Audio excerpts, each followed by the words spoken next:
Buongiorno a tutti, ben ritrovati con Focus TG. 11:45, siamo puntualissimi e ci faremo compagnia fino alle 13:30. Alle 12 andremo a Venezia, a Palazzo Balbi, che è la sede un po' della regione, della giunta regionale, la sede del presidente e della giunta, quindi degli assessori, mentre a Palazzo Ferrofini c'è il Consiglio regionale del Veneto. Noi andremo a Palazzo Balbi perché ci sarà comunque un appuntamento con il governatore Zaia, sicuramente anche l'occasione per fare il punto sulla pandemia e anche per lanciare un'iniziativa benefica che si svolgerà nei prossimi giorni, quindi insomma andremo un po' a capire di che cosa si tratta. Io sto cercando di recuperare perché purtroppo sono dati non positivi quelli della pandemia in Veneto, con diciamo gli ultimi aggiornamenti arrivati questa mattina relativi alle ultime 24 ore, come dicevo dati in ulteriore notevole crescita. Eccoli qua, ve li mostro, e parlano di un balzo ulteriore dei contagi. Vediamo se riesco ad ingrandirvi ancora un po' di più l'immagine. E questo è il numero che ci preoccupa, un 8.666 che sono i nuovi casi positivi al Covid nelle ultime 24 ore. E poi qui a fianco, altro dato che guardiamo sempre, che insomma è incredibile, 80.456 veneti sono attualmente positivi, e anche qua insomma è un dato preoccupante, certo. Poi ci sono i dati dei ricoveri, mentre siamo sempre in attesa di collegarci con Palazzo Ferrofini, con Palazzo Balbi, anche se invece in realtà è Palazzo Ferrofini, così a occhio. Comunque poi vi do la conferma. Dicevo dei ricoveri, 117 nuovi ricoveri. Io credo che sia un dato un po' legato anche all'aggiustamento dei rilievi fatti nei giorni scorsi. 15 nuovi ricoveri in terapia intensiva e 21 decessi. Mi sembra che sia già in collegamento Anna Maria Parisi per noi. Proviamo un po' a capire se riusciamo a collegarci già con Venezia per anticipare un po' quello che sarà il contenuto. Il titolo di questo incontro: la fiaccola, il fuoco dell'amicizia. Interverrà naturalmente il presidente di regione Luca Zaia insieme al presidente del Consiglio regionale del Veneto Roberto Ciambetti. Un'iniziativa con l'Automobile Club d'Italia e l'Automobile Club della sezione di Venezia, con anche un aneddoto che vi anticipo, quello di la prima della fondatrice dell'Automobile Club veneziano, che fu una donna.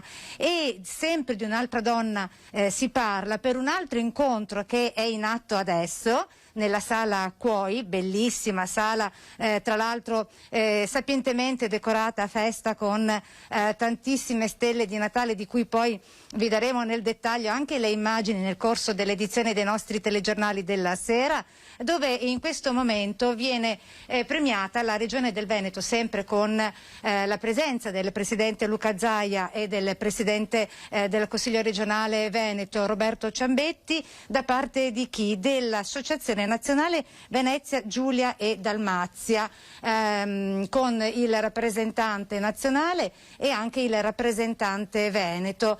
Un premio questo intitolato a Norma Cossetto, lo ricordiamo, italiana, che fu uccisa dai partigiani jugoslavi nei pressi di una foiba, grande donna, imprenditrice, di cui ricorre il centenario.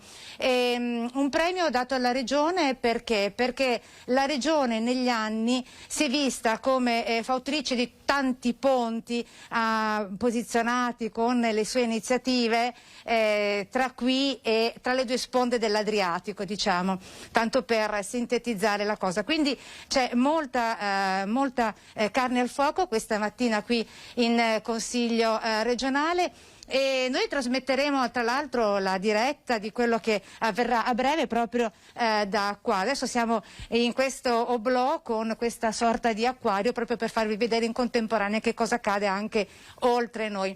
Ma chiederei al nostro ospite Antonio Franzina, il capo ufficio stampa del Consiglio regionale del Veneto, di venire qui accanto a me. Intanto la ringrazio, Antonio Franzino, per questo intervento. Grazie a voi e grazie a tutti quanti i telespettatori che ci seguono per la prima volta, diciamo, in diretta da Antenna 3 a Rete Veneta. Ecco, e allora questi tanti gli eventi che ci sono in questa giornata, come mai si sono accumulati insomma quasi in contemporanea? Quasi in contemporanea, intanto perché quest'anno ovviamente la pandemia ha determinato tempi e detta lei i tempi e i ritmi. Volevamo che fosse presente a queste iniziative il Presidente Zaia per l'importanza di entrambi gli eventi odierni ed è stato non facile riuscire a ricavare i tempi per il Presidente Zaia per essere qui con noi, quindi diciamo sì, c'è un po' di overlapping, si sovrappongono le manifestazioni, però per noi è una giornata veramente importante, si chiude anche un anno che per molti aspetti è stato veramente interessante e importante. Abbiamo avuto, un anno dove abbiamo avuto 46 sedute del Consiglio regionale, il Consiglio non si è mai fermato, ha sempre lavorato, i consiglieri hanno partecipato alle sedute come ai lavori di commissione. Abbiamo anche lavorato ovviamente a distanza, come è successo a tantissimi nostri concittadini e agli studenti con la scuola INDAD, anche noi abbiamo fatto delle sedute a distanza, però tutto quanto ha funzionato bene, la produttività del Consiglio è stata particolarmente elevata, 39 leggi approvate nel corso di un anno come questo, insomma mi sembra un buon numero di leggi, di lavori portato a termine. Esatto. E sottolineo anche un altro dato importante di quest'anno, oltre 46 consiglieri su 51 hanno partecipato a più del 93% delle sedute consigliari, quindi c'è stata anche una partecipazione elevatissima ai lavori da parte dei consiglieri. Ben 21 consiglieri hanno partecipato al 100% delle sedute, quindi mi sembra che i cittadini veneti hanno mandato qui a Palazzo Ferrofini dei lavoratori, dei grandi lavoratori. Sono ben rappresentati. Sì. E a tal proposito, restando in argomento, dottor Franzina, già fissata per gennaio la prossima data del prossimo Consiglio regionale Veneto, tra l'altro importantissima questa data. Certamente, l'11 gennaio il Consiglio è convocato per eleggere i 3 grandi elettori che parteciperanno all'elezione del Presidente della Repubblica. Per consuetudine, diciamo, i mandati da Venezia sono il Presidente della Regione, quindi in teoria Luca Zaia, e il Presidente del Consiglio regionale, quindi Roberto Ciambetti. Di norma il vicepresidente, che spetta alla quota della minoranza, quest'anno per motivi personali familiari il vicepresidente, che era Francesca Zottis, ha preferito lasciare spazio ad un nominativo indicato dalla minoranza ed è stato scelto il capogruppo del PD Jacopo Possamai. Ecco, Quindi, sì. Giacomo Possamai, tra l'altro che abbiamo visto essere firmatario ieri di una richiesta insieme ad altri 6 consiglieri regionali al Presidente Luca Zaia, di cui abbiamo detto anche nel servizio che abbiamo mandato in onda proprio nei nostri telegiornali di ieri, ovvero insomma hanno chiesto di emanare un'ordinanza più restrittiva nei confronti dei Novax, così come è avvenuto in altre regioni d'Europa, vedi l'Austria. Sì, credo che sia. Questo gruppo di minoranza, per quanto ridotto contenuto come numero, è particolarmente attivo, quindi non perde occasione per collaborare fattivamente. Però scusate, vedo che sta arrivando il Presidente Ubi Maior. Certo, io la ringrazio per il suo preziosissimo contributo e do il benvenuto a Roberto Ciambetti, Presidente del Consiglio regionale del Veneto. Buongiorno e benvenuti invece a voi, finalmente in presenza a Palazzo Ferrofini. Esatto, finalmente in presenza, perché era un po', non ci si vedeva insomma dal vivo, in presenza, come abbiamo imparato a dire durante questo clima di pandemia. Sì, anche se mi figuro qualche settimana ancora di turbolenza, una raccomandazione a tutti i veneti: utilizzate le mascherine, prestate attenzione, pulizia e igiene personale, le mani, quant'altro, proprio per evitare che anche questa ondata crei problemi più di quello che, diciamo, dovrebbe creare, quindi mi raccomando appunto questa attenzione da parte di tutti quanti. Allora, Presidente Ciambetti, visto per restare in tema pandemico, abbiamo visto che anche quella di oggi è una giornata ad alto numero di contagi, di positivi registrati non soltanto nella nostra regione ma anche nella vicina Lombardia, Toscana e Piemonte. Attendiamo anche oggi la decisione del Comitato Tecnico Scientifico per quanto attiene all'azzeramento o l'abbreviazione, diciamo così, dei tempi di quarantena per i vaccinati, specie con terza dose. La sua opinione? La mia opinione è che appunto chi si è vaccinato sicuramente sta affrontando il contagio in maniera molto più tranquilla rispetto invece a chi non è sottoposto a vaccino, quindi il vaccino comunque sta funzionando per tenere un numero di persone lontane dagli ospedali. Io mi auguro che il Comitato Tecnico Scientifico intervenga con i numeri e con cognizione di causa. Mi permetto una cosa, sto sentendo e vedo qualcosa che riguarda il mondo del lavoro, ma ecco, secondo me al lavoro uno ci va già con dei dispositivi di protezione, quindi anche i contagi nei luoghi di lavoro sono stati molto limitati rispetto ad altre realtà, penso alla scuola, quindi mi auguro che appunto il Comitato Tecnico Scientifico lavori con dei numeri e prenda decisioni con cognizione di causa. So che questa mattina alle 9:30 sia il signor Lanzarin che il Presidente Zaia erano in collegamento con le altre regioni per un confronto col Governo durante la giornata. Vediamo appunto questi confronti a cosa porteranno appunto nel corso, penso, del pomeriggio. Senta Presidente, prima di iniziare i lavori giù in sala consiglio, che vedo si stanno posizionando un po' tutti gli ospiti, vero? C'è qualcuno da menzionare in particolare? No, perché è bello far vedere anche a casa. Oggi abbiamo il Presidente nazionale dell'ACI, tutti i Presidenti dell'ACI del Veneto e del Trentino per un'iniziativa che appunto vedrà collaborare la Regione Veneto con regioni austriache e tedesche, con una fiaccolata dell'amicizia proprio in un momento di pandemia. A noi interessa avere rapporti costanti e continui con chi è nostro comunque partner in tantissime iniziative commerciali e soprattutto quelle turistiche, quindi un'iniziativa fra ACI Italia con ADAC, che è appunto l'Automobile Club tedesco, e con appunto Jesus Leni Gomez, che è una viaggiatrice seriale, abbiamo già conosciuta in tante occasioni, è stata anche, mi pare, da voi, aveva una trasmissione qualche tempo fa, ma appunto a noi interessa soprattutto questo rapporto Veneto-Baviera ed Austria, proprio per motivi commerciali, turistici e imprenditoriali, che vengano comunque mantenuti anche in momenti come questi. Ecco, da Jesus Leni Gomez a Norma Cossetto, un fil rouge che lega queste due donne, qual è? Quello che abbiamo appena fatto con gli esuli istriani e dalmati è invece un momento di riconoscimento alla Regione Veneto per l'attività che abbiamo svolto in tutti questi anni e per quello che faremo prossimamente. Un premio con il nome di Norma Cossetto per noi ci riempie appunto di gioia, per come appunto ci viene dato, ma anche ci fa ricordare cos'è avvenuto, la tragedia che dal 1943 fino all'inizio del 1950 350.000 persone che sono e che parlano la nostra lingua hanno subito in quel momento, quindi un momento di riflessione, ma soprattutto per guardare avanti e per non dimenticare. Grazie Presidente Ciambetti, la lascio perché la stanno aspettando giù in studio. Grazie Anna Maria, fra poco torniamo da te, un paio di minuti di pausa e Palazzo Ferrofini ci aspetta, non Palazzo Balbi come ho detto prima, la sede del Consiglio regionale del Veneto. Torniamo subito.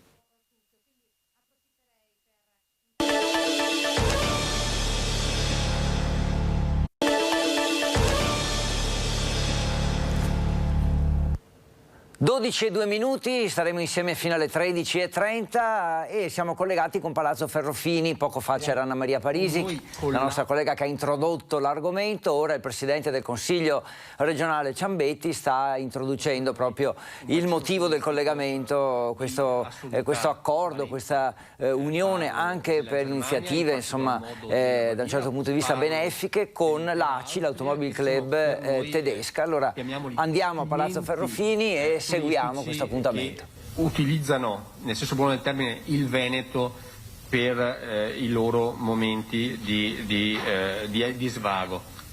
Lo avevamo già fatto poco tempo fa per l'iniziativa Monaco-Verona, per ricordare il gemellaggio con la città scaligera e appunto la capitale della Baviera, e anche in quel momento il ritorno mediatico che c'è stato, positivo per noi, è una cosa di assoluto interesse.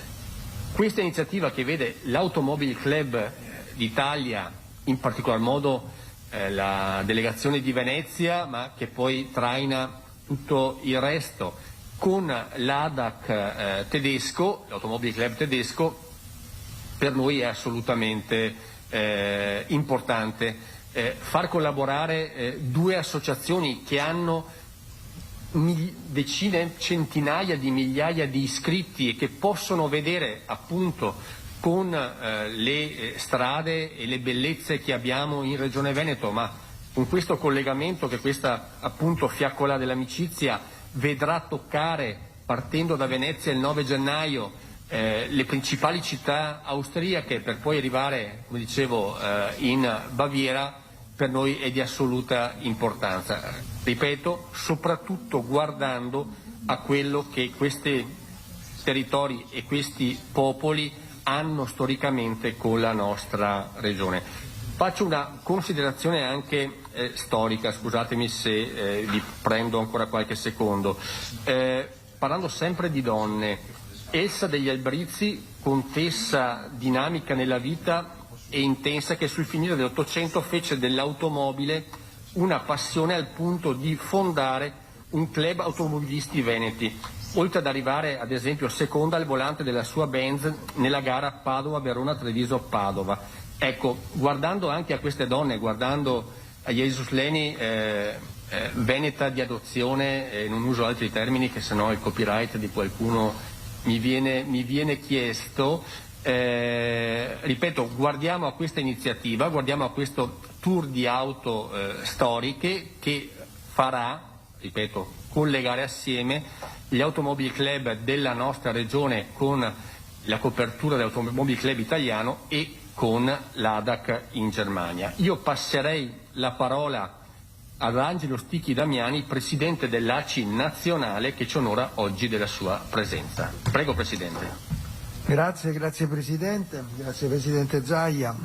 Veramente, oggi mi fa molto piacere essere qui in questa occasione, a parte il legame che ha da sempre l'Automobile Club Italia con la Regione Veneto. Basta ricordare che uno dei club fondatori dell'Automobile Club Italia è stata l'Automobile Club del Veneto, allora era regionale, e fu proprio una donna, la prima donna ad essere presidente di un Automobile Club, che poi è diventata socia fondatrice dell'Automobile Club Italia nel 1905, quindi il legame è sicuramente molto antico. Questa è una buona occasione perché in un momento così complicato, difficile ma complicato, ma a cui bisogna reagire. Io ho letto la sua intervista proprio su questa capacità di reazione che dobbiamo avere, cercare di semplificare ove è possibile semplificare. Delle azioni come queste, un radio in questo momento che sicuramente ci proietta verso non solo un discorso di amicizia, e con la Germania devo dire abbiamo sempre avuto come Automobile Club d'Italia con l'ADAC dei rapporti straordinari, anche negli ultime vicende in FIA siamo stati dalla stessa parte, con la Francia e con la Germania esiste questo legame vecchissimo, quindi mi fa piacere che ci possa essere questa azione simbolica ma importante. Noi abbiamo, la nostra forza è proprio sulla presenza sul territorio, i nostri 105 Automobile Club presenti sul territorio, in Veneto devo dire con orgoglio abbiamo delle realtà veramente molto importanti. È sicuramente una delle regioni più importanti per noi e che per le caratteristiche della regione, per la ubicazione geografica e per la capacità dei suoi presidenti, perché naturalmente è sempre l'aspetto umano quello che determina un successo o meno di qualunque azione, noi possiamo dire che siamo in grado non solo di accogliere, non solo di sostenere, ma di promuovere questo tipo di azioni. Presidente, noi siamo qua proprio per dare la nostra disponibilità a tutto tondo. Noi ci interessiamo di mobilità, ci interessiamo di sport, ci stiamo interessando recentemente anche ad alcuni problemi contingenti sulla circolazione delle auto vecchie, datate, e stiamo cercando di dare un supporto, documentato ovviamente, di equilibrio, perché la transizione ecologica è importante, ma la sostenibilità sociale ed economica è altrettanto importante. Noi riteniamo anche sotto questo aspetto, siamo molto grati al Ministro Giorgetti di aver accolto la nostra richiesta del dare un sostegno economico, quindi diciamo un contributo usato per usato, cioè un usato fresco per demolire una macchina 0, 1, 2, 3 che sono il nostro vero problema. Sono 1,5 milioni di macchine che devono essere rottamate e che purtroppo sappiamo in Eurozona inquina 28 volte un Euro 6 e 20 volte un Euro 5.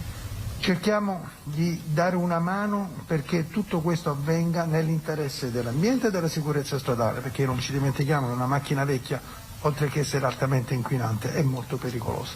Ci sono 5 volte più le possibilità di avere un incidente grave con un'auto vecchia rispetto a un'auto nuova che è dotata di una serie di... Quindi noi siamo qua per dare il nostro supporto per quello che sarà utile alla Regione e dando veramente un supporto anche a questa azione di questo ride che noi consideriamo una bella idea in un momento come questo e auguriamo ogni successo alla signora Gomez per questa sua iniziativa. Grazie. Grazie Presidente. Adesso la parola alla più volte citata Jesus Leni Gomez. Prego. Buongiorno a tutti, grazie mille. Accettare l'invito di ACE Venezia per me è stato una nuova sfida. Il mio impegno sociale nel Veneto è sempre stato quello di diffondere e scoprire un po' le ricchezze di questa che è la nostra regione, no? Che mi ha permesso tra l'altro come imprenditrice di aprire un'azienda e crescere i miei figli. Cioè, io dico sempre che se il Veneto fosse liquido io li metterei nelle vene di quanto bello e di quanto meravigliosa è questa terra. Proprio per questo, quando il Covid si è affacciato nella vita di tutti noi, ho deciso di percorrere le strade della Baviera al Veneto a piedi, quasi come un fioretto, un sacrificio con il quale ho cercato di superare un mio limite per portare speranza a chi in quel momento aveva davvero bisogno. Questo cammino che ho fatto da Monaco a Verona era per festeggiare i 61 anni di gemellaggio tra le due città ed è stata una cosa fantastica perché ho scoperto quante similitudini c'è tra il popolo tedesco e il popolo veneto. Deve davvero andare nel conoscere questo popolo per capire quanto è simile a noi. Ad esempio, quando ho girato a piedi la Germania ad aprile di quest'anno in pieno Covid, ho avuto dei tedeschi che hanno aperto gli alberghi per ospitarmi. Dopo che l'amministrazione di Monaco mi ha ricevuto, ho avuto delle persone che lungo il cammino hanno voluto incontrarmi per poter dire guarda che io le vacanze le faccio in Veneto, è una terra che mi piace moltissimo. Per questo accettare queste sfide e imparare le tecniche di conduzione di un'auto d'epoca in ambito sportivo, no? Mi ha preoccupato un pochino perché io non avevo mai guidato prima un'auto d'epoca, perciò anche questa è un'ulteriore sfida. Tra l'altro il Covid mi ha spinto a camminare tra il Veneto, l'Austria e la Germania per ricordare alle persone di non perdere la speranza, perciò quando ACI Venezia mi ha detto guarda vogliamo nominarti ambasciatrice di questo evento e vogliamo che sia te a percorrere, io non ho esitato a dire di sì. Oggi salire a bordo di un'avventura per estendere la portata del messaggio a tutti i territori con ampiezza non percorribile a piedi, perché giustamente ci vuole davvero meno tempo rispetto a percorrere a piedi, è qualcosa che mi darà anche l'opportunità di estendere di più ancora questa passione per la terra veneta, no? Io come donna spesso ho scontrato con pregiudizi e non ho mai mollato, ho sempre voluto abbattere certe barriere, sia come donna che come madre, perciò io vedo un'opportunità anche in questo senso partecipando a questo evento. Il fuoco dell'amicizia con le sue tappe serrate e rigorosa, perché mi ha detto il pilota prima mi ha guardato e ha detto dovrai farmi da coach, però lui ha detto complimenti, io dico non dirmi in anticipo perché quando ha accettato io non ho visto il programma, perciò sarà una sfida davvero forti e spero di raccontarvi con lo stesso entusiasmo il giorno 13 quando arriverò. Insomma, è l'occasione anche per abbattere la negatività e la durezza di questo lungo periodo che ci ha imposto gravi limiti che siamo ancora dentro, perciò in poche parole ci serve questa positività secondo me per venirne fuori. Io parlo da mamma, da donna, ma soprattutto come imprenditrice, perché le barriere che questo periodo ha lasciato anche a livello economico alle persone che hanno aziende non sono semplici, perciò ho accolto veramente con grande entusiasmo questo invito. Gli amici di ACI Venezia, insomma, non ho visto le tappe prima, avrei dovuto guardare, il pilota mi ha un po' preoccupato, ma vediamo. E poi gli amici di ACI Nazionale che sono sempre stati vicini, io dovrei solo ringraziare e spero di essere all'altezza di tale invito. Grazie. Grazie Jerusleni. Adesso la parola al presidente di ACI Venezia, l'avvocato Giorgio Capuis. Prego, avvocato. Buongiorno e grazie. Che dire, molto è stato detto. 1899 è la data esatta di fondazione dell'Automobile Club di Venezia da parte della contessa Albrizzi, che era una donna anticonvenzionale e che credeva con forza in quei valori sportivi e di passione che l'hanno portata poi a costituire gli Automobile Club del Veneto e addirittura a divenire fondatrice di Automobile Club d'Italia in un disegno, quello del nostro ente, che è un disegno federale. Questo spirito, è stato detto bene da chi mi ha preceduto, è lo stesso che ci ha portati in questa direzione. Io credo profondamente che senza passione il cuore non batta, senza fuoco non ci sarebbe luce nella nostra società. Nei primi anni della pandemia, nei primi momenti della pandemia, abbiamo cercato di lavorare in una direzione silenziosa, perché si fa del bene stando zitti e non per farsi dire grazie, e utilizzando la notorietà di alcuni dei piloti presenti in sala abbiamo raccolto fondi per costituire dispositivi che potessero supportare, fornire dei primi filtri quando non si trovavano le mascherine ai sanitari interessati nella pandemia. Ho messo a disposizione la rete dei carri attrezzi ACI ai mezzi delle forze dell'ordine che erano così impegnati nella pandemia. Adesso si è pensato, soprattutto con questa recrudescenza, ad un simbolo e ad un'immagine. Siamo anche personalmente profondamente grati a chi ha saputo amministrare in un momento in cui nulla era scritto, tenendo dritta la barra e creando un percorso che ha consentito di recuperare spazi di libertà. Io credo che immaginare un futuro positivo e farlo con fiducia sia il segreto per riuscire. A fianco a questo ci vanno messe la forza e la tenacia per riuscire a realizzare quegli obiettivi. Abbiamo una testimonial che di forza e di tenacia ne ha messa in campo dalla prima ora e quindi sono davvero grato e orgoglioso al Consiglio regionale Veneto e alla Regione del Veneto che hanno abbracciato questa iniziativa addirittura con il patrocinio e la coorganizzazione per quanto riguarda il Consiglio. Qualche numero per capire perché le tappe sono serrate: 2600 km, sono un po' di più in realtà, sono circa 2605, 21 comuni in 4 giorni. Da un punto di vista tecnico non è una cosa banale, perché le auto d'epoca, a differenza delle moderne vetture, hanno potenza da vendere, però bisogna saperle guidare a mano perché non c'è neanche il servosterzo. Va detto grazie a Manuela Gossner e Giorgio Sernagiotto. Qui devo leggere, ragazzi, perché il palmarès di questi due coach è notevole. Manuela è bolzanina e nel 2018 podio alla finale mondiale del Ferrari Challenge, 5 podi al campionato europeo Endurance, fa il mondiale Endurance con 2 top 10 nella 24 ore di Le Mans. C'è gente che non lo fa per tutta la vita. Giorgio Sernagiotto, che è stato menzionato per i meriti sportivi dal nostro governatore, trevigiano doc, licenziato a ACI Venezia, e questo lo dico con una punta d'orgoglio, 5 top 10 alla 24 ore di Le Mans, mondiale e europeo Endurance e 1000 altre cose. Queste due persone, insieme a una squadra di uomini di ACI Storico, scusate ma la mascherina mi sta uccidendo, insieme ad una squadra di uomini di ACI Storico ha dato a Jesus Leni la preparazione tecnica necessaria per svolgere questo viaggio in sicurezza.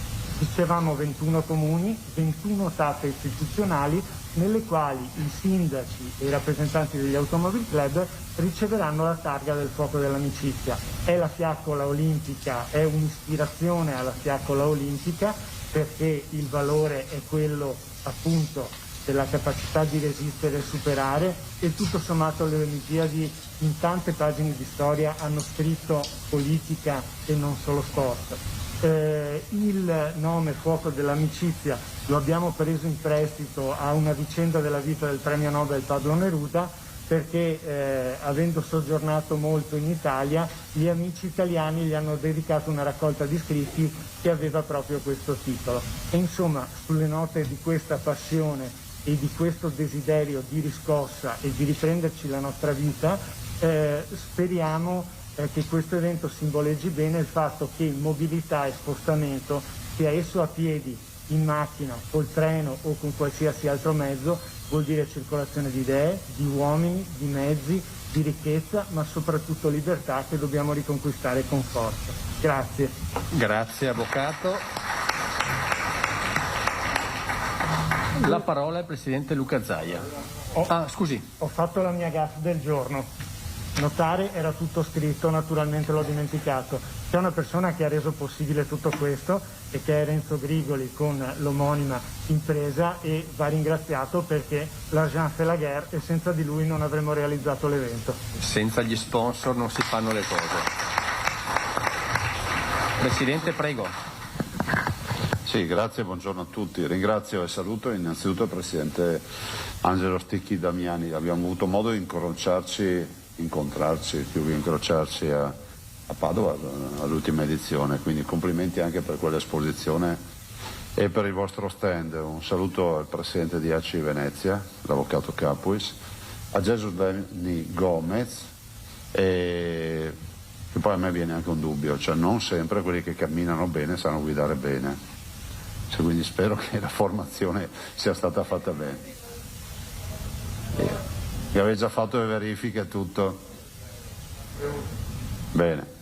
Detto questo, no, io ringrazio l'iniziativa. Quando mi ha parlato dell'iniziativa, decisamente è avvincente, decisamente è una sfida, perché poi, come diceva appunto l'Avvocato Capuis, stiamo parlando di 4 giorni, 2600 km, sono 605 km, ed è anche un'occasione per, in un momento non poco tragico come questo, pensate, oggi noi abbiamo 8.666 contagiati, 138 persone ricoverate nelle ultime 24 ore, però i vaccini funzionano, perché abbiamo un terzo dei ricoverati rispetto a un anno fa che aveva metà contagiati di oggi. Detto questo, al momento non è facile, però è giusto che la vita continui.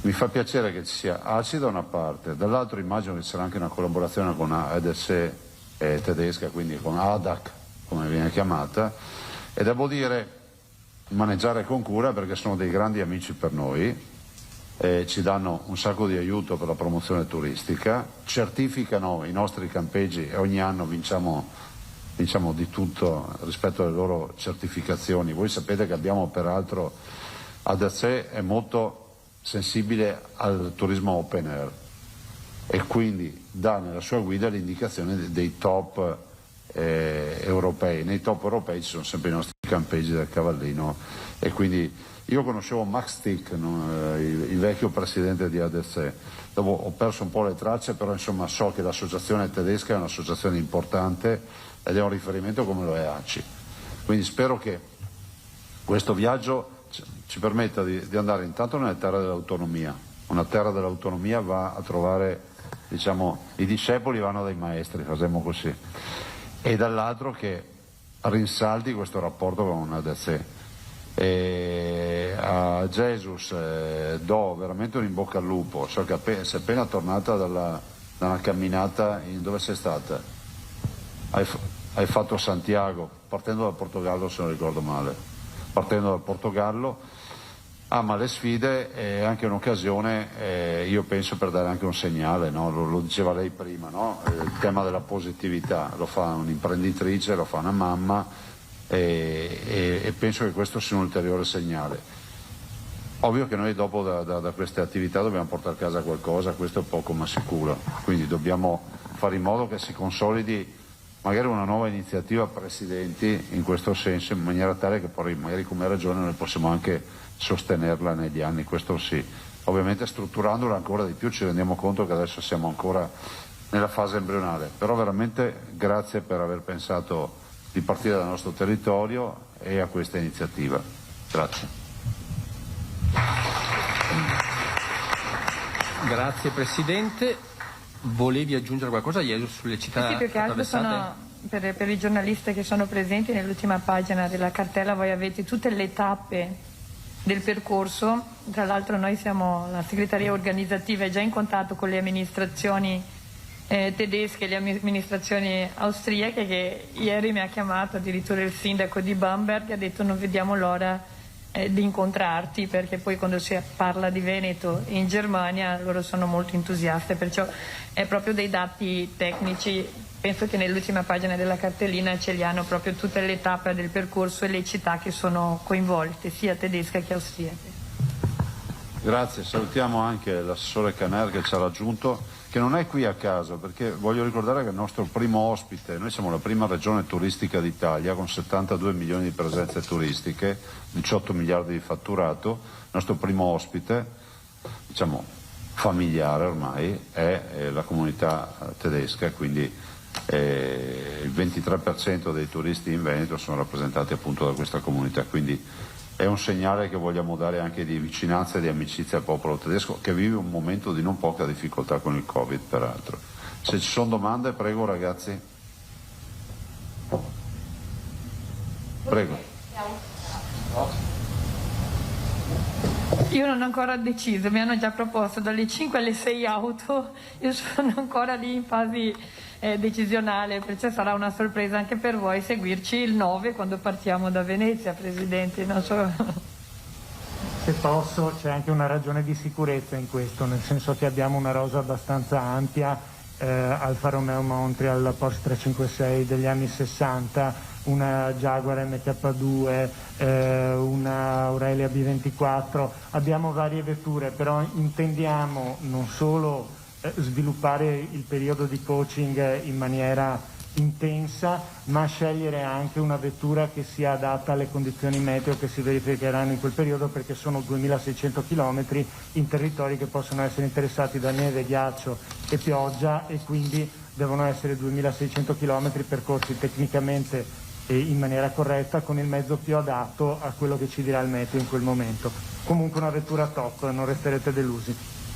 Tra l'altro io vorrei approfittare dell'occasione per consegnare le prime 3 targhe, no? Perché mi toccherà fare a tutte le amministrazioni, perciò oggi vi abbiamo portato la targa esperti. Noi volevo dirvi, vi diamo anche una bandiera per ogni località, in modo tale che consegnate la bandiera. Grazie. Grazie Presidente, ne siamo onorati. Ok.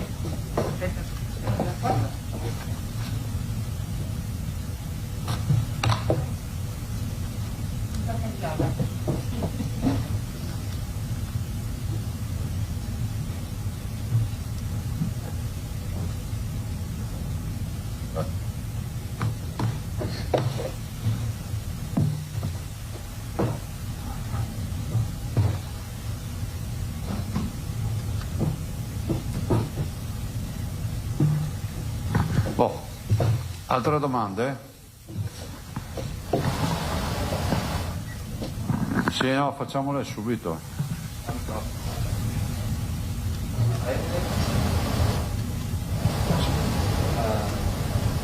C'è un display luminoso in alto a destra. Grazie. Prego. Prima una domanda, ne approfitto. Allora, è previsto un canale social dove farete il resoconto del viaggio, una pagina apposita? Sì, ci sarà il canale social di ACI Storic Venezia, ci saranno i miei personali E poi con noi ci sarà anche un cameraman a produrre del materiale che insomma anche i giornalisti che sono presenti, che saranno interessati, possiamo già inviarvi man mano che incontriamo le amministrazioni il materiale finito. Grazie. Presidente, ne approfitto della disponibilità per parlare della situazione coronavirus e pandemia. Lei diceva che oggi abbiamo avuto un ulteriore record di positivi.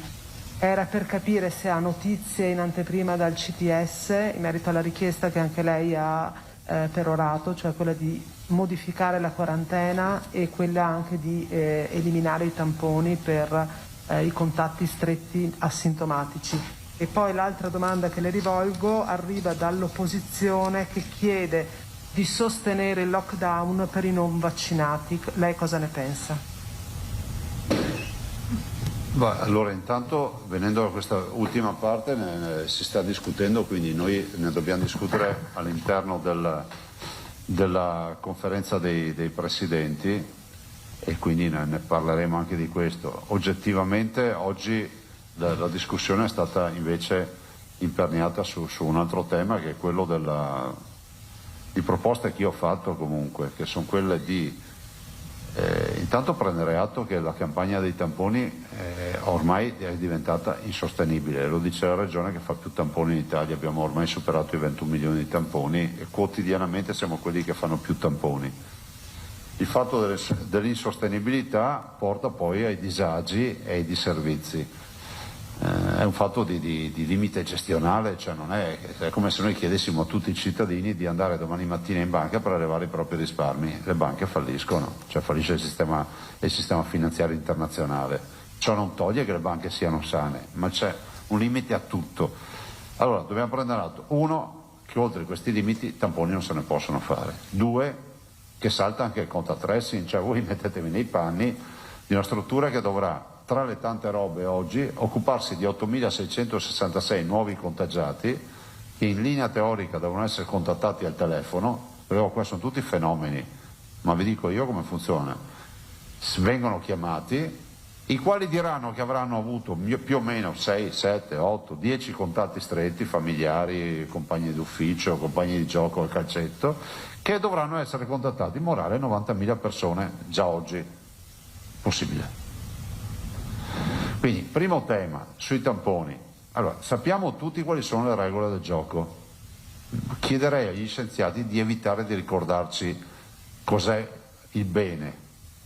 Sappiamo tutti che se uno ha una ferita da suturare va in un ambiente assettico, si trova un bel medico con i guantini belli assettici, la mascherina su, col camice che poi getterà, disinfettante, un po' di antibiotico, il filo giusto, ma se sei in campo di battaglia anche un po' di grappa sulla ferita e si disinfetta così. Adesso siamo in questa situazione, cioè non siamo nella condizione di applicare il libretto delle istruzioni. Cioè, a noi di contributi di quelli che ci spiegano come funziona il mondo alla perfezione in questa fase non ci serve. Allora dobbiamo fare delle scelte. Il bambino che è in aula con un compagno di classe positivo rappresenta un contatto di positivo, ci siamo fin qua. Oggi bisogna fare il tampone subito, metterlo in quarantena sto bimbo e poi fargli un tampone alla fine. Ci chiediamo se il bambino è asintomatico o se il cittadino è asintomatico. No, non ha nessun sintomo, ha solo la sfiga di essere stato un contatto di un positivo. Ha senso che gli facciamo un tampone prima, un tampone alla fine e anche la quarantena. Vabbè, gli faremo la quarantena. Magari quei 2 potenziali tamponi li dedichiamo a sintomatici che dobbiamo testare, o meglio ancora, se non ci sono i 2 sintomatici da testare, li utilizzeremo per far vaccini quei dipendenti.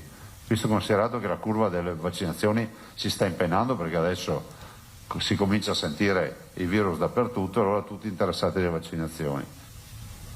Allora noi diciamo, evitiamo intanto di fare tamponi dove si può. Ci piacerebbe farli a tutti noi i tamponi, ci piacerebbe mettere un infermiere in ogni casa, con il medico anche, ma non si può, c'è un limite.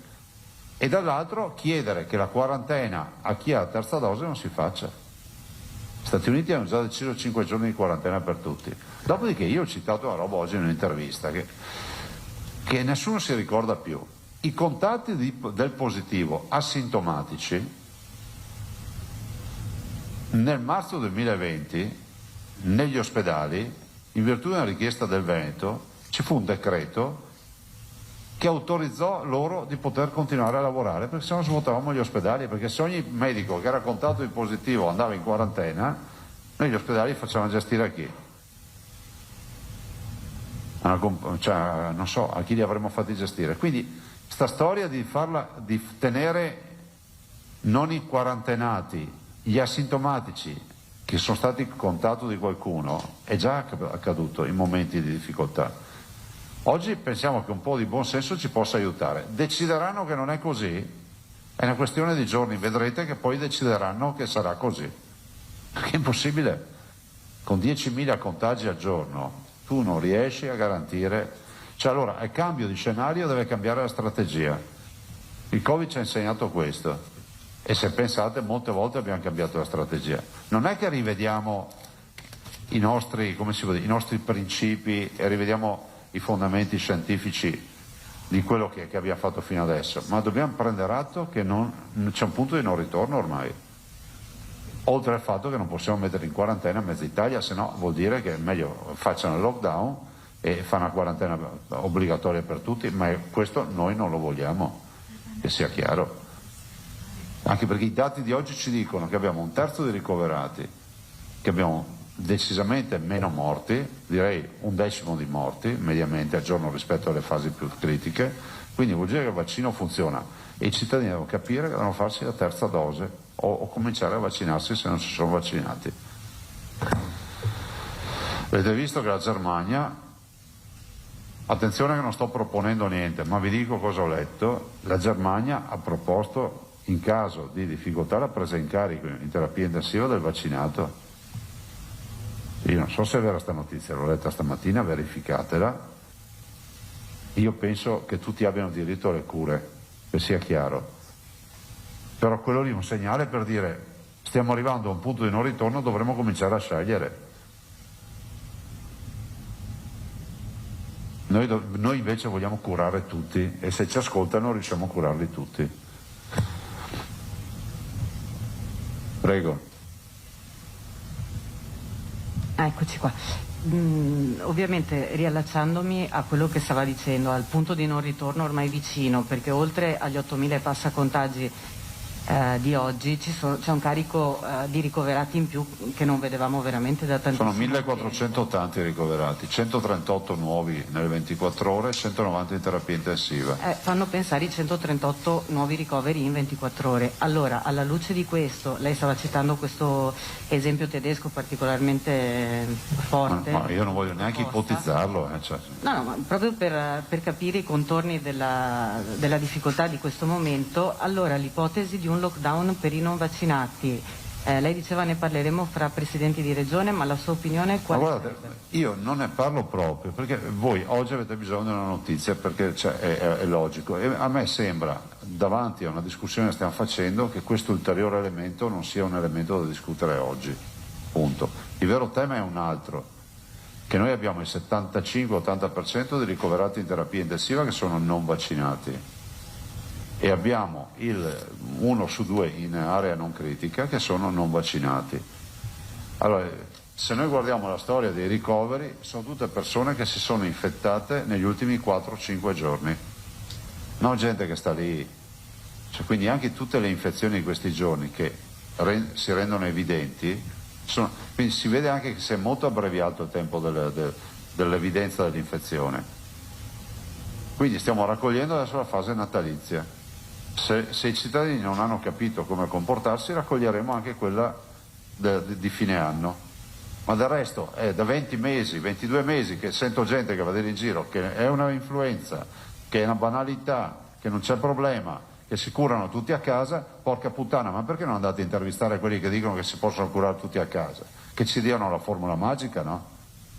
No, ma andate a chiedere, io dico, Zaia chiede se ci date la formula magica, visto e considerato che tutto il mondo è in ginocchio.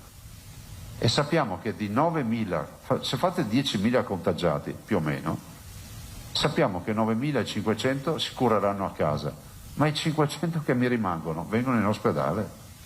perché il 5% in ospedale ci passa. Quindi anche sta voglia di raccontare sta storia, si curano tutti a casa, poi li vediamo, e vediamo anche i Novax che prima predicano bene, poi alla fine quando non ce la fanno più si presentano in ospedale. Anche questo è incomprensibile, no? Se fino al giorno prima hai detto che ti ammazzano in ospedale con il tubo, che ti fanno morire, che c'è bisogno di aver morti per la contabilità, che il sistema mondiale decide, c'è una regia mondiale, però si presentano in ospedale. E quando non arriva più l'ossigeno si presentano in ospedale, anche loro. Infatti ne abbiamo l'80% in terapia intensiva, che non sono stati a casa a dire adesso mi curo a casa. No, infatti questo è chiarissimo, credo a tutti, almeno a chi non fa questo percorso. Il problema è che si stanno riducendo le prestazioni ordinarie nuovamente, cioè sta diventando insostenibile, per questo la domanda sul lockdown ai non vaccinati, magari limitato, quando riterrà, dopo la discussione con i... Ma guarda, c'è da capire tutto quello che si vuole mettere in piedi. C'è anche il tema, adesso sembra che ci sia il Super Green Pass anche sul posto del lavoro, se decidono questo è un altro tema ancora. Però alla fine è una sconfitta, per una sconfitta di civiltà, una sconfitta civile se ci pensate, no? Cioè noi stiamo ancora dopo 22 mesi discutendo con una parte di popolazione che dice che il virus non esiste, o che peggio va in giro con il raffreddore e dice tanto che problema c'è, o come il signore che è morto che si vantava di andare in supermercato con la febbre. Se a voi sembra normale tutta sta roba, a me no.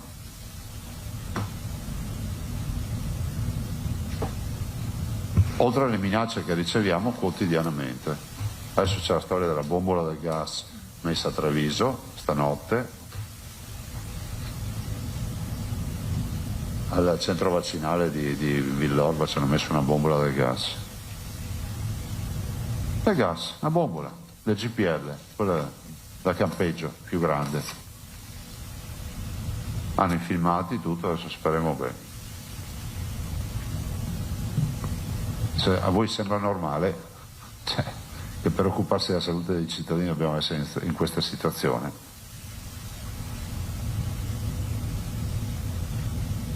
Prego, e poi chiudiamo. Sì, buongiorno Presidente. Le previsioni, mi pare, erano di un picco intorno alla fine dell'anno o all'inizio dell'anno. E ci siamo. E ci siamo. Secondo lei ci sono margini realistici di aumento ulteriore dei contagi e anche dei ricoveri? L'Italia arriverà a 100.000 contagiati al giorno, ma velocemente. Basta guardare l'incremento dei ricoveri. Poi c'è un aspetto, però diciamo, c'è la bottiglia mezza piena, che se pensate noi alla fin fine abbiamo un sacco di asintomatici, cioè li becchiamo perché facciamo tanti tamponi ma alla fine non è che li ricoveriamo. Oggi abbiamo 138, ieri era negativo il ricovero. Io penso che fino all'Epifania si ballerà, insomma. Sarebbe già oro pensare di arrivare a metà gennaio e avere un inizio di discesa. Ovvio che oggi abbiamo i contagiati, fra qualche giorno abbiamo i ricoverati, dovete sempre ragionare in questa maniera. Vi ricordo che l'altro ieri vi ho detto che con 800 più o meno ricoverati in più noi passiamo in zona arancione, oggi siamo al 17% di occupazione di area medica, arrivati al 30% siamo in zona arancione. Presidente, ne approfitto, gli altri dati, terapia intensiva, occupazione, posti letto, li ha? Sì, ce li ho, avevo un foglio quel prima, forse li ha, aspetta ve li do, ce l'avevo qua, quelli che vi ho detto sono giusti, avevo uno specchietto. Allora noi abbiamo in terapia intensiva abbiamo 190 persone più 12, area medica 1290 più 126, ricoverati totali sono 1480, quelli che vi dicevo prima, più 138, che non è altro che la somma dei 126 più 12. Abbiamo le percentuali di occupazione sono 19%, scusate ho sbagliato, area medica, quindi ci mancano 11 punti, e 18% di occupazione terapia intensiva e 1,13, siamo sempre fermi con l'R con T, 6,10 di incidenza. Però considerate che l'incidenza è più bassa negli adulti e è quasi 4 volte tanto nei ragazzi. Anche qui altro scenario, è giusto riaprire le scuole dopo la pausa natalizia, lo vedremo in base ai contagiati che abbiamo. Grazie ragazzi. Prego, scusami. Scusa, no, abbiamo un unico momento per confrontarci un attimo. A proposito di ragazzi, la terza dose ai 15-17 anni, ma la fase adolescenziale è iniziata. È anche in Veneto? Sì. Quindi chi vuole far vaccinare i figli si può prenotare a Portale. Noi abbiamo già ragazzi di 15 anni che hanno il booster fatto. Ma secondo lei però c'è il rischio a questo punto di passare in arancione con questi dati e con questo abbiamo 11 punti percentuali e se si dovesse fare questo passaggio lo si farebbe verso il 10 di gennaio più o meno con questa crescita, che vorrebbe dire, visto che parlate di lockdown di non vaccinati, vorrebbe dire che chi non ha il Super Green Pass non esce dal confine comunale e si ritrova tutti i locali chiusi. Ma il problema è che dopo c'è la zona rossa dove stanno tutti a casa.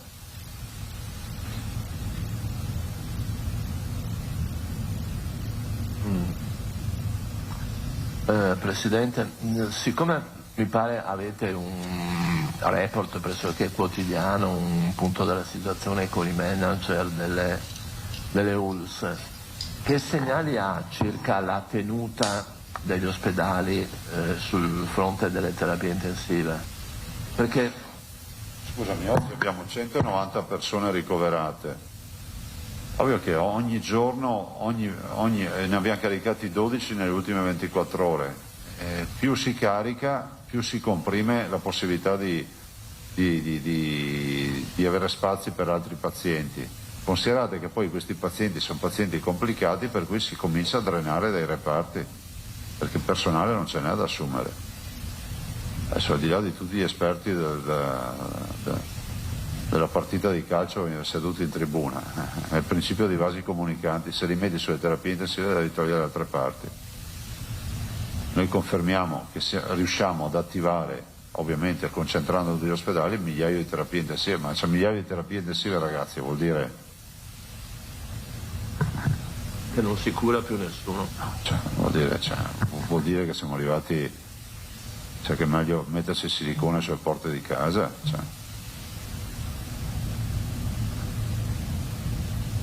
1000 terapie intensive, pensate alla proporzione, vuol dire che abbiamo minimo 7.000 persone ricoverate in ospedale, e gli ospedali mediamente ne hanno 8.000, 9.000, vuol dire che gli ospedali saranno pieni solo salvaguarderemo le maternità, le dialisi, qualche rete oncologica. Ma secondo voi dobbiamo arrivare a questi livelli perché qualcuno non ha ancora capito? E l'unico alibi che ha è no, il virus non esiste, o si possono curare tutti a casa? Fate un'inchiesta su questa storia, si possono curare tutti a casa, andatelo a chiedere, che ci dicano. Daranno degli imbecilli a 12.000 medici che sono lì tutto il giorno da 22 mesi in ospedale, che non hanno capito nulla, perché si possono curare tutti a casa. Ma perché lei insiste tanto su questo punto? Perché è l'unico alibi che è rimasto in piedi. Se voi parlate con una persona che non si vaccina, l'unica roba che vi dice: vigile attesa, curarli tutti a casa, non c'è nessun problema. Tanto è vero che molti dei non vaccinati che ci arrivano in ospedale avevano un approccio molto eroico nelle loro prime giornate, si possono curare tutti a casa. Penso che alcuni li avete anche intervistati post, no? Che mi ha detto che si sono sbagliati. Grazie.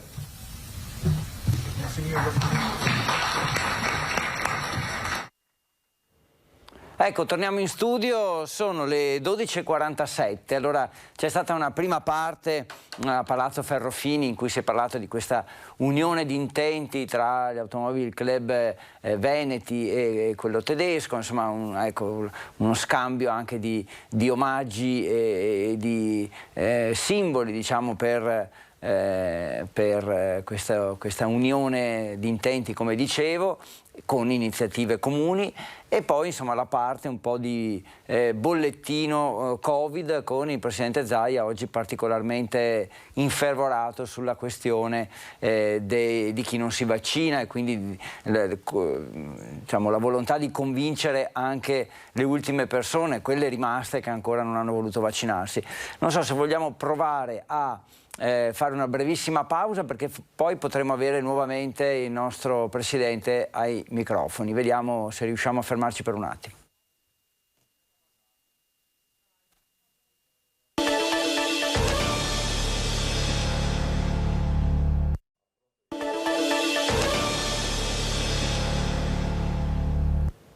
Eccoci tornati, il Presidente Luca Zaia è già ai nostri microfoni. Che nelle ultime 24 ore ricoverati è di 138, che non sono pochi. L'invito ai cittadini a fare molta attenzione, di utilizzare le mascherine, soprattutto in zone dove ci sono assembramenti, di fare in modo che adesso, visto considerato che durante le festività ci sono pranzi, cene, fare in modo di limitarle, e quando si va quantomeno si cerchi di fare un test, in autosomministrazione o un tampone. E questa è una variante che è molto contagiosa, però è pur vero che i vaccini hanno funzionato, perché noi oggi abbiamo 1/3 di ricoveri rispetto ai peggiori periodi dell'anno scorso, e soprattutto sul fronte mortalità siamo molto più bassi rispetto all'anno scorso. Noi particolarmente amareggiato e preoccupato, perché le previsioni fanno preoccupare più del dovuto. Noi abbiamo anche la necessità di pensare ai cittadini che non si ammalano di Covid ed hanno diritto ad essere ricoverati e curati.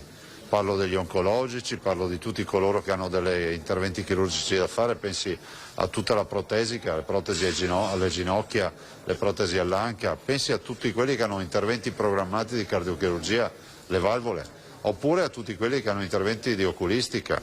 Allora noi non possiamo pensare che tutto il mondo ci porti a concentrarci solo sui malati Covid. Ho il massimo rispetto per tutti i pazienti, però è pur vero che se ti prendi il Covid perché sei stato sfortunato è una roba, se lo vai a cercare è un'altra, visto che considerato che c'è ancora una parte di popolazione che è convinta che è una banale influenza e quindi non ci sia nessun problema.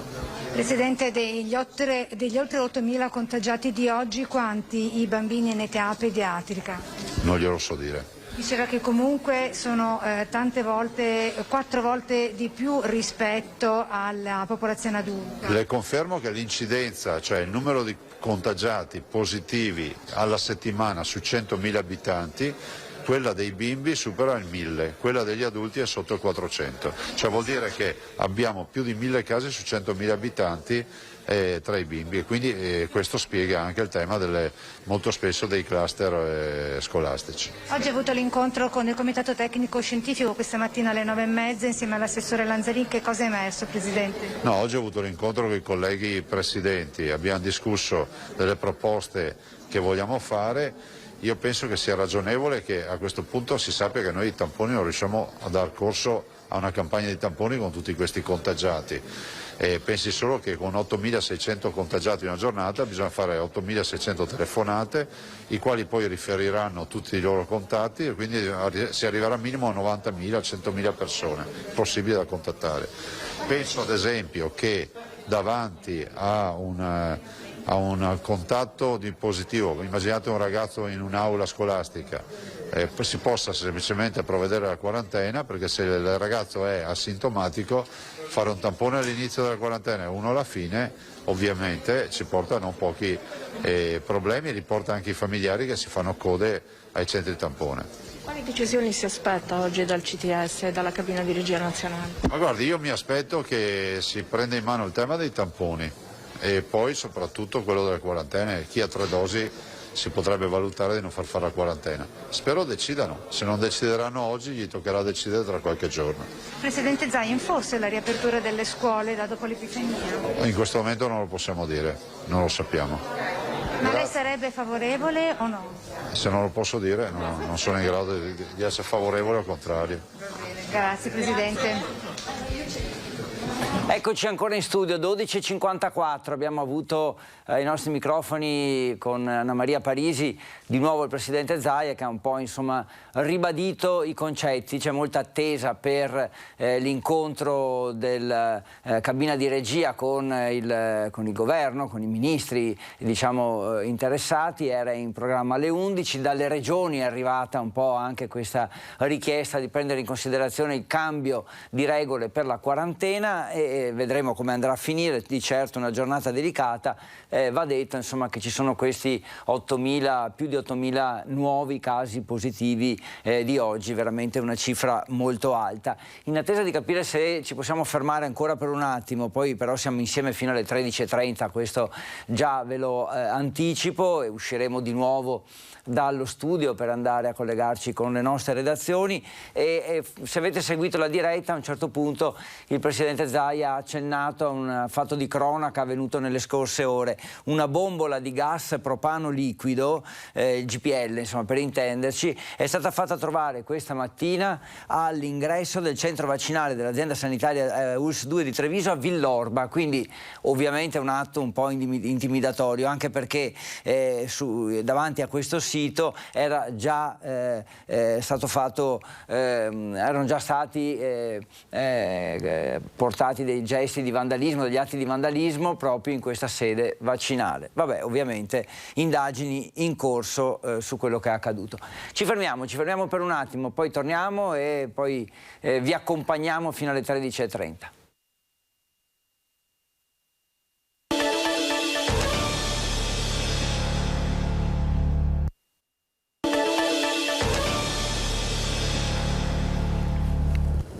(13:03), eccoci tornati a Focus, lungo appuntamento con Palazzo Ferrofini, abbiamo seguito l'evento che c'è stato nella sede del Palazzo, nella sede del Consiglio regionale del Veneto. Adesso andiamo subito a Padova dove c'è Valentina Visentin che si è collegata dalla nostra redazione padovana. Raccontaci cosa hai fatto stamattina, Valentina. Ciao, buongiorno.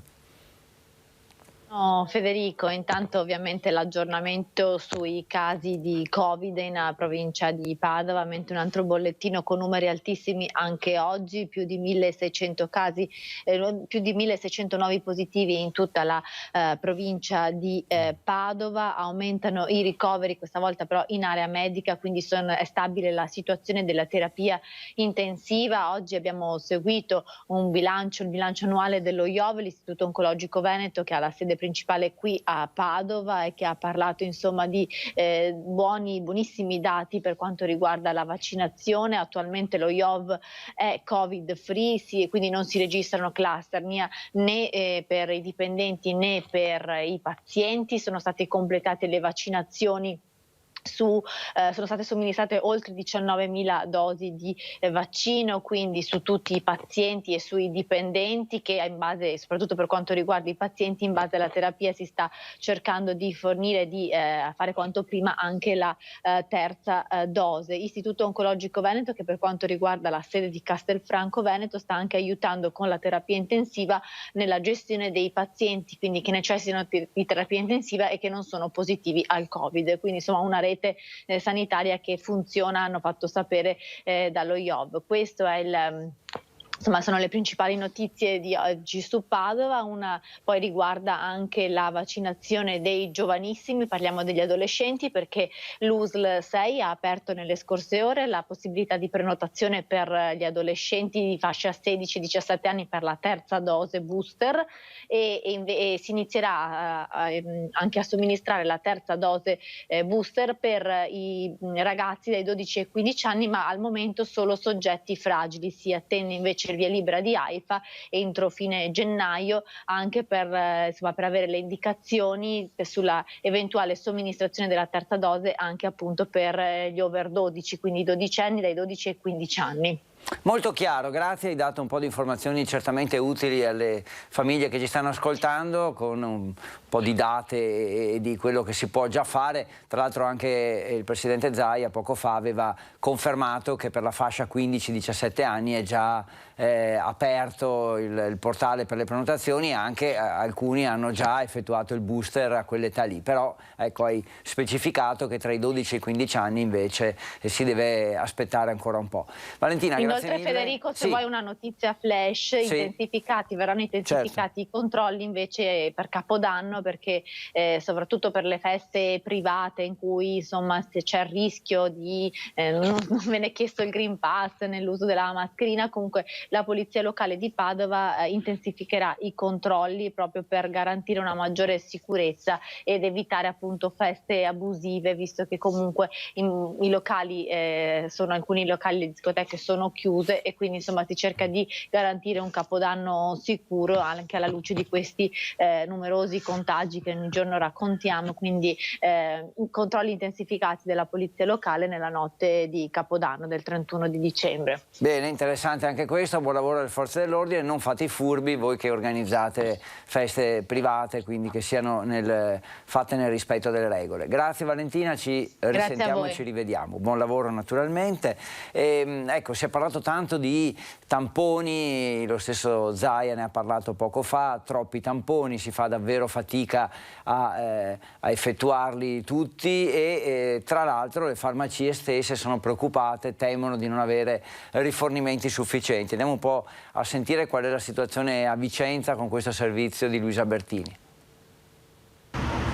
Questa è la coda davanti ad una delle tante farmacie della città. È corsa ai tamponi per mettere a riparo se stessi e i propri cari dall'eventualità di contagio nel periodo delle festività. Per essere sicura di non aver preso il virus durante le feste ed eventualmente di non attaccarlo in caso ce l'avessi ad altre persone. Sì, per lavoro anche.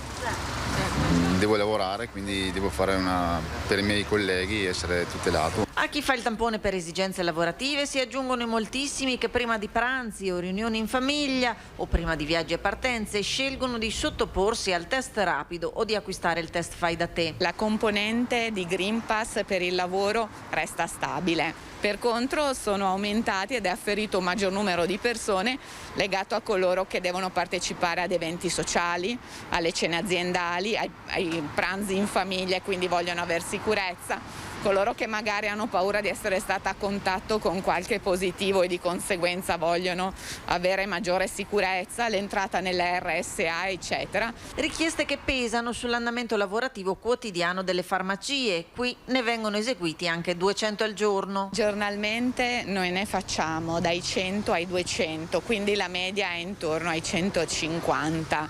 Ecco, i punti 200. Le punte massime si ottengono nelle giornate festive, prefestive, e in quelle in cui ricomincia la settimana oppure subito dopo le feste, dove i tamponi superano numericamente i 200. Se da un lato aumenta esponenzialmente la richiesta, dall'altro scatta l'allarme approvvigionamento. Non è una mancanza assoluta, però ci sono allarmi circa il ridotto approvvigionamento. Di conseguenza stiamo gestendo con attenzione le scorte sia del fai da te rapido, che tendenzialmente è contingentato, che di quello professionale che usiamo noi in farmacia. Attività quotidiana a cui si aggiunge la richiesta di mascherine FFP2 a seguito del decreto Natale. Adesso andiamo a Treviso perché così una situazione ovviamente che è valida in tutto il territorio, però dopo le restrizioni ultime, quelle del decreto di Natale, sappiamo che è obbligatorio il Super Green Pass anche per le consumazioni al bancone di bar e ristoranti, e quindi insomma abbiamo chiesto ai trevigiani cosa ne pensano, un'opinione che ovviamente può valere tranquillamente per tutto il Veneto. Lungo, macchiato, schiumato. Ormai non sarà più questa la prima domanda dopo il buongiorno da parte dei baristi, bensì hai il Green Pass? Dal giorno di Natale infatti il Super Green Pass è obbligatorio anche per le consumazioni al banco di bar e ristoranti. È un impegno in più per tutti noi, senza ombra di dubbio. Dall'altro canto cerchiamo di fare quello che è più possibile e indispensabile per lavorare, soprattutto per andare avanti. La maggior parte ha il Green Pass, qualcuno si lamenta, però insomma Abbiamo anche dei tavolini fuori, quindi al massimo ci sono quelli. Qualcuno va via. Tutti coloro che vorranno consumare anche in piedi un caffè al bancone dovranno mostrare la certificazione verde rafforzata, rilasciata solamente a chi è vaccinato o guarito, altrimenti consumare all'esterno del locale. Sono più sicuro, sì, se comunque c'è il Green Pass rafforzato per i bar, sì, è una legge giusta, condivisibile, mi sento più sicuro. Secondo me è garantire la sicurezza pubblica, anche per una questione semplicemente di rispetto verso le persone più deboli. Non mi sembra corretto che venga limitato all'interno dei bar, dei ristoranti, di bere un caffè davanti al banco. E magari uno quando sta seduto magari anche sì, però al banco mi sembra una cosa troppo eccessiva, stiamo andando all'eccesso di quello che è la libertà delle persone. Chiunque ha la possibilità di vaccinarsi, se non si vaccina si prende le sue responsabilità e si prende le responsabilità della scelta che ha preso. È stradeato e giusto, perché il vaccino è una cosa scientificamente provata, fa bene a sé e fa bene alla collettività. Rifiutarsi di farlo è una che come minimo va pagata con queste piccole gioie. Ci si può sentire più sicuri sicuramente, però comunque una persona che non ha effettuato un vaccino comunque è molto più tamponato e secondo me anche più controllato. Opinioni diverse, anche insomma la stragrande maggioranza, l'avete sentito, è chiaramente favorevole. Parliamo di un altro argomento: lavoro, occupazione. Un settore importante per il nostro nord-est è quello dei ceramisti, insomma artigiani che hanno questa specialità che ormai insomma è un po' anche un fiore all'occhiello nel nostro mondo lavorativo, e c'è un'iniziativa per cui sono stati stanziati 5 milioni di euro, c'è un fondo che li aiuterà non soltanto nelle zone più tipiche, ma un po' dappertutto in Veneto e addirittura in Italia, e insomma sentiamo un po' com'è nata questa idea. In Veneto la ceramica artistica è sempre stata un'eccellenza tra le eccellenze. Pochi giorni fa è stato istituito un fondo da 5 milioni di euro per salvaguardare la sopravvivenza delle imprese del settore, che soffrono da tempo non solo a causa della pandemia, ma anche per i forti rincari delle bollette. Un'iniziativa che ha visto l'impegno dell'onorevole Germano Rachella. Molti produttori, molti artigiani mi hanno chiamato facendomi capire le problematiche che si troveranno ad affrontare. Bollette che da 3.000 euro arrivano a 11.000 euro o a 15.000 euro. Dunque non potevamo fare silenzio e abbiamo presentato un emendamento al Senato a prima firma di Matteo Salvini, il quale fortunatamente è stato approvato. Questo si va ad aggiungere alla proposta di legge che un mese fa abbiamo depositato io e il mio collega Zennaro a tutela della ceramica artistica non solo in Veneto ma in tutta Italia, anche perché fa parte della nostra cultura, della nostra storia ed è un valore da tutelare. Un segnale concreto di vicinanza al territorio che qui in Veneto offre una straordinaria ricchezza artistica e culturale. Le ceramiche di Nove, l'artigianalità bassanese e tutto il tessuto imprenditoriale del Vicentino sono realtà che meritano di essere preservate. Quindi avete visto un'iniziativa insomma a 360 gradi, addirittura un'iniziativa che interesserà tutta Italia per queste specificità che ci sono. Ci fermiamo un attimo, poi torniamo ancora ai servizi dei nostri colleghi, ma insomma usciremo ancora dallo studio prima di salutarci, quindi fino alle 13:30 rimanete con noi.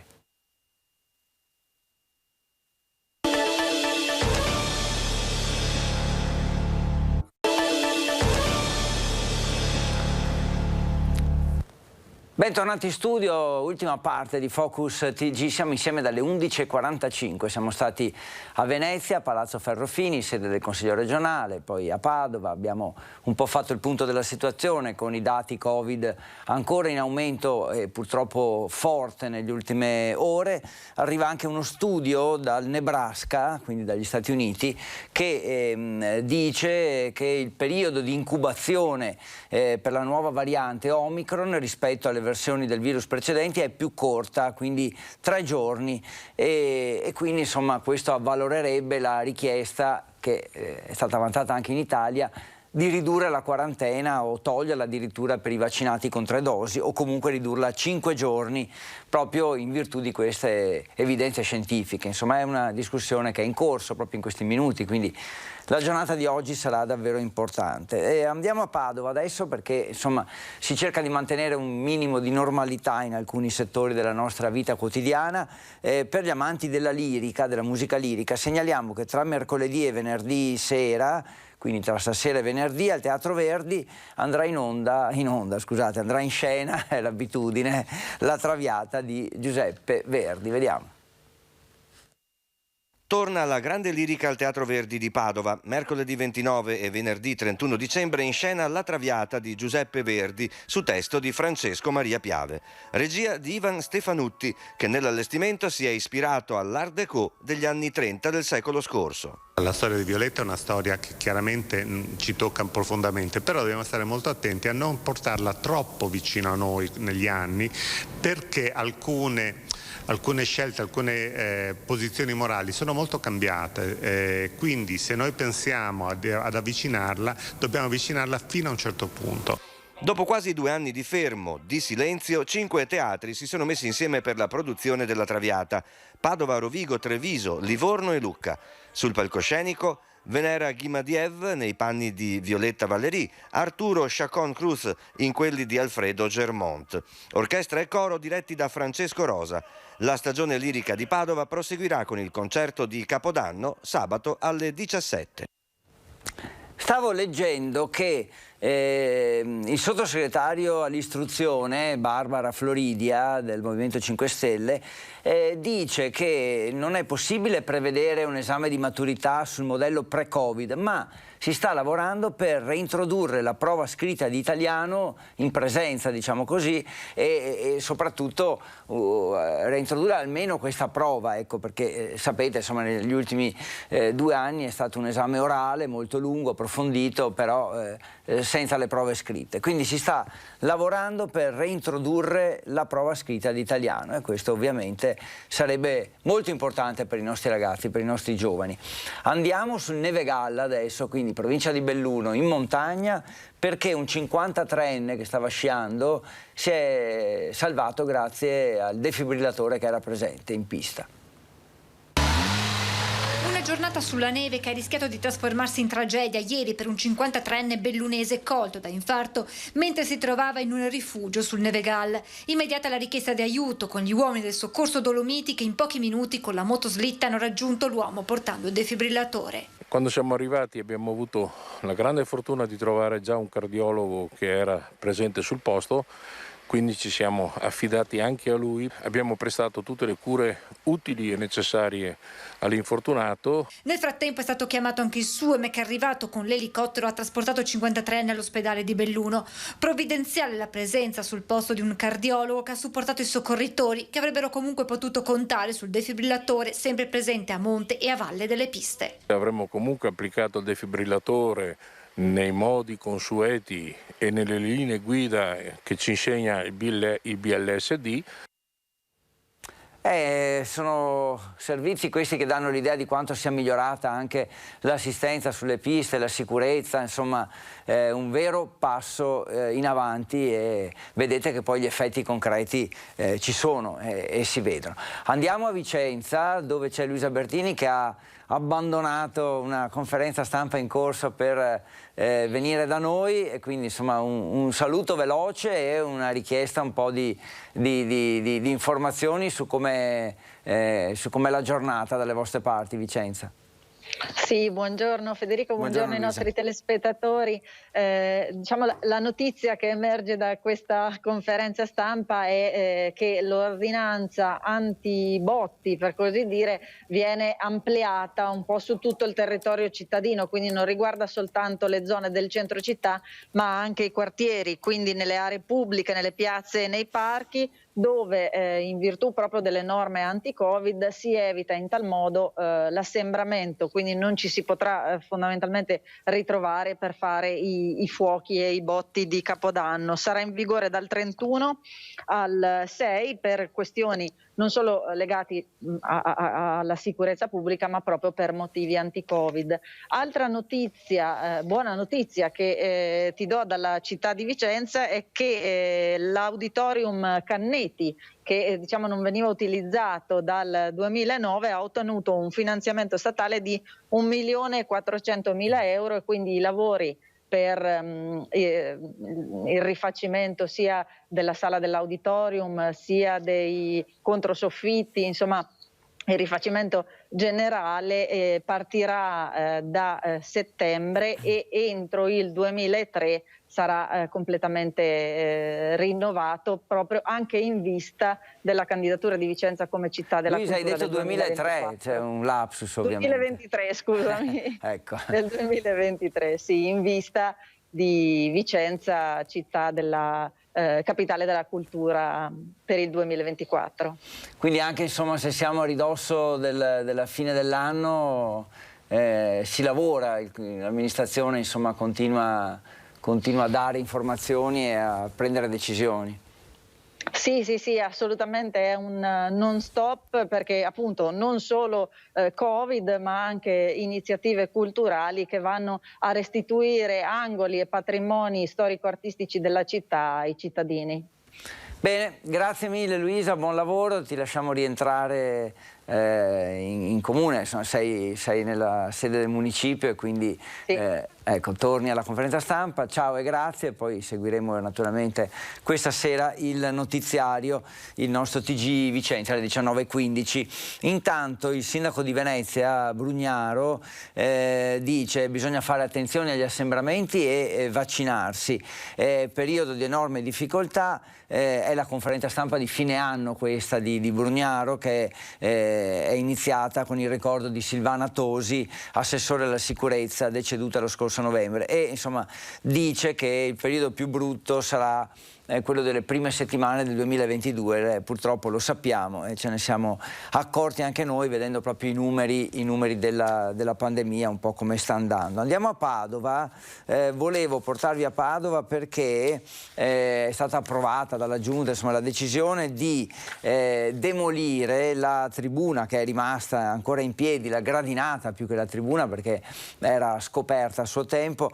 la gradinata est dello stadio Appiani, insomma lo stadio Appiani al quale è legata la storia del calcio a Padova, non solo perché sono state fatte anche altre manifestazioni e altre partite, insomma da appassionato ricordo nel 78 una partita, anzi un paio di partite di rugby con 20.000 spettatori, 18-20.000 spettatori, quindi uno stadio importante per la città che adesso verrà, diciamo, una parte verrà demolita e tornerà a essere proprio come era originariamente. Sentiamo.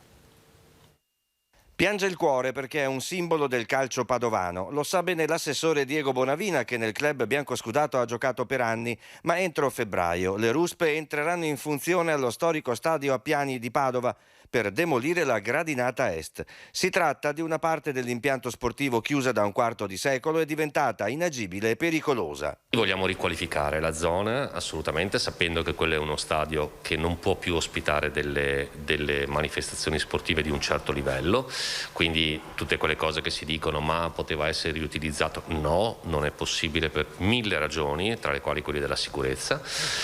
E quindi possiamo sicuramente riportarlo a quello che era alla nascita, cioè nel 1924. Nel 1924 lo stadio Appiani è nato con un terrapieno con 6 gradoni dalla parte della tribuna est e verrà fatto esattamente la stessa cosa di quando è nato. Piange il cuore perché non si fanno a pezzi i monumenti e l'Appiani ha quasi 100 anni. Inaugurato nel 1924 ha visto giocare il calcio Padova fino al 1994, anno in cui la squadra passò a giocare all'Euganeo. Impianto sottoposto anche questo a un imponente restyling. In via Carducci giocarono i Panzer di Nereo Rocco che nel campionato 57-58 arrivarono terzi in Serie A con una città che dietro a loro sognava. Altri tempi. Oggi l'Appiani non può più ospitare grandi eventi.